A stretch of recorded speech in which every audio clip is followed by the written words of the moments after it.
Hello friends, welcome to Rasi Studies. இது உங்கள் சுகன்யா. இன்னைக்கு நாம பார்க்க போறதுனா April 7th morning shift exams எழுதிருக்காங்க. ஸ்டூடண்ட்ஸோட ஃபீட்பேக்ஸ் நம்ம கேட்டிருக்கோம். இதையும் தாண்டி என்னென்ன டாபிக்ஸ்லாம் ஹை வெயிட்டேஜ் கொடுத்திருக்காங்க, எவ்வளவு மார்க்ஸ் இருந்தா எவ்வளவு பெர்சன்டேஜ் வரும் அப்படிங்கறத டீடைலா இந்த வீடியோல பார்க்க போறோம். சோ இந்த வீடியோவை ஸ்கிப் பண்ணாம பாருங்க. அதுக்கு முன்னாடி என்னோட சேனல் பிடிச்சிருந்தா கண்டிப்பா லைக் பண்ணி ஷேர் பண்ணுங்க, தெரியாதவங்க தெரிஞ்சுக்கிட்டும். சப்ஸ்கிரைப் பண்ணுங்க, பக்கத்துல இருக்க பெல் ஐகான் பட்டனை கிளிக் பண்ணும்போது என்னோட நோட்டிஃபிகேஷன்ஸ் எல்லாமே உங்களோட மொபைலுக்கு ஈஸியா வரும். இப்போ பாத்தீங்கன்னா April 7th மார்னிங் ஷிஃப்ட். இதுல வந்து பேப்பரோட ஓவரால் டிஃபிகல்ட்டி லெவல்ஸ் எப்படி இருக்கு அப்படின்னு பாத்தீங்கன்னா மாடரேட்ல இருந்து கொஞ்சம் டிஃபிகல்ட் லெவல் ஜாஸ்தி இருக்கு. ஓவர் டஃப் அப்படின்னு சொல்ல முடியாது, பட் மாடரேட்ல இருந்து ஒரு பாயிண்ட் டஃப் நோக்கி போயிருக்கு அப்படிங்கிறது ஸ்டூடெண்ட்ஸோட ஃபீட்பேக்ஸா இருக்கு. இதுல வந்து எஸ்பெஷலி உங்களுக்கு மேக்ஸ் பிசிக்ஸ் கெமிஸ்ட்ரியில வந்து எப்படி கொஸ்டின்ஸ் இருந்தது அப்படின்னு பாத்தீங்கன்னா பிசிக்ஸை பொறுத்த வரைக்கும் உங்களுக்கு வந்து ஈஸியா இருந்தது. ஆஸ் யூஷுவல் ஸ்கோரிங் பேப்பரா தான் இருந்தது. லாஸ்ட் 3 days வந்து கம்பேர் பண்ணும்போது பிசிக்ஸ் எப்பயுமே உங்களுக்கு ஈஸியாக தான் இருக்குது. பட் உங்களுக்கு வந்து ஜான் செஷன்ஸை கம்பேர் பண்ணும்போது உங்களுக்கு ஃபிசிக்ஸ் பொறுத்த வரைக்கும் ரொம்ப ஈஸி அப்படின்னே சொல்லலாம். ஜான் செஷன்ஸில் ஃபிசிக்ஸ் வந்து ஒரு மாடரேட்டாக இருந்தது. ஆனால் கெமிஸ்ட்ரி வந்து உங்களுக்கு வந்து ஜான் செஷன்ஸில் ரொம்ப ஈஸியாக இருந்தது. பட் வந்து இந்த ஷிஃப்டில் வந்து உங்களுக்கு கொஞ்சம் கஷ்டமாக இருக்கிற மாதிரி ஃபீல் பண்ணுறாங்க ஸ்டூடெண்ட்ஸு. ஸோ ஃபிசிக்ஸை பொறுத்த வரைக்கும் எந்தெந்த டாபிக்ஸ்லாம் ஹை வெயிட்டேஜ் கொடுத்துருக்காங்க அப்படின்னா மாடர்ன் ஃபிசிக்ஸ்லேருந்து 2 to 3 கொஷின்ஸ் வந்து கேட்டிருக்காங்க. அதே மாதிரி கரண்ட் எலக்ட்ரிசிட்டி, அதுக்கடுத்து வந்து work energy power, electrostatics, units and dimensions, அதுக்கடுத்து வந்து rotations, magnetic effects of current, இதுல எல்லாம் கொஷின்ஸ் வந்து கேட்டிருக்காங்க. இதுலேயும் இஎம்ஏ, செமிகண்டக்டர்ஸ், இதுலேருந்தும் கொஷின்ஸ் கேட்டிருக்காங்க.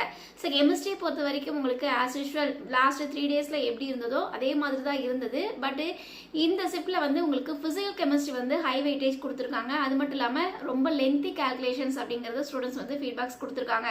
பட் லாஸ்ட் ஷிஃப்ட் எல்லாம் கம்பேர் பண்ணும்போது இது வந்து ஓகே தான் சொல்ல முடியுமே ஒழிய ஈஸின்லாம் சொல்ல முடியாது. மாடரேட் லெவலில் தான் இருந்திருக்கு அப்படிங்கிறத ஸ்டூடெண்ட்ஸ் வந்து சொல்லியிருக்காங்க. அதுக்கடுத்து இதில் எந்தெந்த டாபிக்ஸில் ஹை வெயிட்டேஜ் அப்படின்னா பயோமாலிகுல்ஸ், கோஆர்டினேஷன் காம்பவுண்ட்ஸ்லேருந்து 2 கொஷின்ஸ், அதுக்கடுத்து கெமிக்கல் பாண்டிங், அதுக்கடுத்து வந்து அயானிக் பிஹெச் வேல்யூஸ், அதுக்கடுத்து சால்ட் அனாலிசிஸ், பீரியாடிக் டேபிள்ஸ், இதுல எல்லாம் கொஷின்ஸ் வந்து கேட்டிருக்காங்க. அதுக்கடுத்து மேக்ஸை பொறுத்த வரைக்கும் உங்களுக்கு ஜான் செஷன்ஸ் வந்து உங்களுக்கு மேக்ஸ் எப்பயுமே உங்களுக்கு வந்து ட்ரிக்கியாகவும் ரொம்ப லென்த்தியாகவும் பட் வந்து கொஸ்டினை அண்டர்ஸ்டாண்டே பண்ண முடியாத அளவுக்கு இருந்தது. பட் வந்து இப்போ ஏப்ரல் செஷன்ஸில் உங்களுக்கு எப்படி இருக்குது கொஸ்டின் பேப்பர் அப்படின்னு பார்த்தீங்கன்னா கொஸ்டின்லாம் குட்டி குட்டி கொஷின்ஸ் தான் இருந்தது. பட் வந்து ரொம்ப லென்த்தி கால்குலேஷன்ஸாக போனது அப்படின்னு சொல்லியிருந்தாங்க. அதே மாதிரி தான் இன்னைக்கு மார்னிங் ஷிஃப்ட்டுமே ரொம்ப லென்த்தி கால்குலேஷன்ஸ். பட் ப்ரீவியஸ் இயரை கம்பேர் பண்ணும்போது ஒரு பாயிண்ட் வந்து கொஞ்சம் டிஃபிகல்ட்டி லெவல்ஸ் ஜாஸ்தி இருக்குது அப்படிங்கிறது ஸ்டூடெண்ட்ஸோட ஃபீட்பேக்கு. இதில் வந்து எந்தெந்த டாபிக்ஸ்லாம் ஹை வெயிட்டேஜ் கொடுத்துருக்காங்க அப்படின்னு பார்த்தீங்கன்னா வெக்டர் 3Dலேருந்து 4 கொஷின்ஸ் கேட்டிருக்காங்க. அதுக்கடுத்து கோனிக் செஷன்ஸ்லேருந்து 2 கொஷின்ஸ், அதுக்கடுத்து டிஃபைனிட் இன்டெகிரேஷன்ஸ், அதுக்கடுத்து உங்களுக்கு வந்து லைன்ஸ் அண்ட் சர்க்கிள்ஸ், இதுலாம் உங்களுக்கு வந்து கொஷின்ஸ் வந்து கேட்டிருக்காங்க. ஸோ இப்போ பார்த்தீங்க அப்படிங்கிற பட்சத்தில் இப்போ நீங்கள் வந்து அடுத்த ஷிஃப்ட் எக்ஸாம் எழுதலாம். இல்லை அப்படிங்கிற பட்சத்தில் உங்களுக்கு நாளைக்கு எக்ஸாம் எழுதலாம். ஸோ நாளைக்கும் அடுத்த ஷிஃப்ட்டும் உங்களுக்கு ஈஸியாக வரதுக்கு வாய்ப்புகள் அதிகம் இருக்குது. ஸோ பேனிக் ஆகாதீங்க. உங்களுக்கு ப்ரீவியஸ் இயர் கொஷின் பேப்பர்ஸ்லாம் கொஞ்சம் ரெஃபர் பண்ணுங்கள்.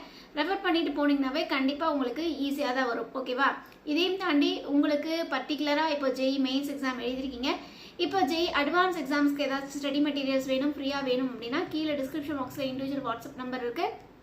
அந்த இண்டிவிஜுவல் வாட்ஸ்அப் நம்பரில் உங்களோட queries ஏதாச்சும் இருந்தால் கேளுங்க. அதையும் தாண்டி உங்களுக்கு வாட்ஸ்அப் லிங்க்குமே ஷேர் பண்ணியிருக்கோம். அந்த வாட்ஸ்அப் லிங்க்ல ஜாயின் பண்ணிக்கோங்க.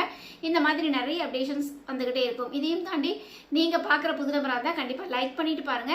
என்ன காரணம் அப்படின்னு கேட்டிங்கன்னா நீங்கள் பண்ணுற லைக்ஸ்னால நிறைய பேருக்கு இந்த வீடியோஸ் போகும்பொழுது கண்டிப்பாக அவங்களும் பார்த்து பயன்பெறுவாங்க.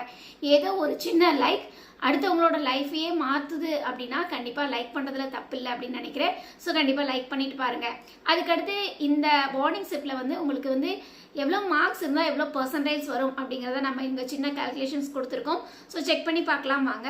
ஃபர்ஸ்ட் ஆஃப் ஆல் வந்து இந்த பேப்பர் டிஃபிகல்ட்டி லெவல்ஸ் கொஞ்சம் மாடரேட்லேருந்து டஃப்பாக இருக்கனால கொஞ்சம் மார்க்ஸ் வந்து உங்களுக்கு கொஞ்சம் மார்க்ஸ் இருந்தாவே நல்ல பெர்சன்டேஜ் வரதுக்கு வாய்ப்புகள் இருக்குது. அப்படிங்கிற பட்சத்தில் உங்களுக்கு 240 மார்க்ஸ்க்கு மேலே இருந்ததுனாவே உங்களுக்கு 99.9%, அதுக்கடுத்து 215லேருந்து 225 அந்த ரேஞ்சஸில் இருந்தால் 99.5%, அதுக்கடுத்து 180லேருந்து 190 அந்த ரேஞ்சஸில் இருந்தால் 99%, 170லேருந்து 165 அந்த ரேஞ்சஸில் இருந்தால் 98%, அதுக்கடுத்து 150லேருந்து 145 அந்த ரேஞ்சஸில் இருந்தால் உங்களுக்கு 97%, அதுக்கடுத்து 140லேருந்து 130 அந்த ரேஞ்சஸில் இருந்தால் 96%, அதுக்கடுத்து 120லேருந்து 110 இந்த ரேஞ்சஸில் இருந்தால் 95% வரதுக்கு வாய்ப்புகள் இருக்குது. ஸோ நம்மளோட சேனலில் each and every corner JEE மெயின்ஸ்க்கும் ஜெய் அட்வான்ஸுக்கும் அதுக்கடுத்து வந்து உங்களுக்கு டிஎன்ஏ இன்ஜினியரிங் கவுன்சிலிங்கும் நீட்டுக்கும் நிறைய அப்டேஷன்ஸ் நம்மளோட சேனலில் அப்டேஷன்ஸ் வந்துகிட்டே இருக்கும். ஸோ கண்டிப்பாக சப்ஸ்கிரைப் பண்ணிக்கோங்க. இந்த மாதிரி நிறைய வீடியோஸ் உங்களுக்கு வந்துகிட்டே இருக்கும். நீங்களும் பார்த்து பயன்பெறுவீங்க. இதையும் தாண்டி ஷேர் பண்ணுங்க, அடுத்தவங்களுக்கு ஹெல்ப்பாக இருக்கும். ஓகே ஃப்ரெண்ட்ஸ், இந்த வீடியோ உங்களுக்கு பிடிச்சிருக்குன்னு நினைக்கிறேன். பிடிச்சிருந்தா லைக் பண்ணுங்க, ஷேர் பண்ணுங்க, தெரியாதும் தெரிஞ்சுக்கிடும். சப்ஸ்கிரைப் பண்ணுங்க, பக்கத்தில் இருக்க பெல் ஐக்கான் பட்டனை கிளிக் பண்ணும்போது என்னோட நோட்டிஃபிகேஷன்ஸ் எல்லாமே உங்களோட மொபைலுக்கு ஈஸியாகும். தேங்க்யூ ஃபார் வாட்சிங். பாய்.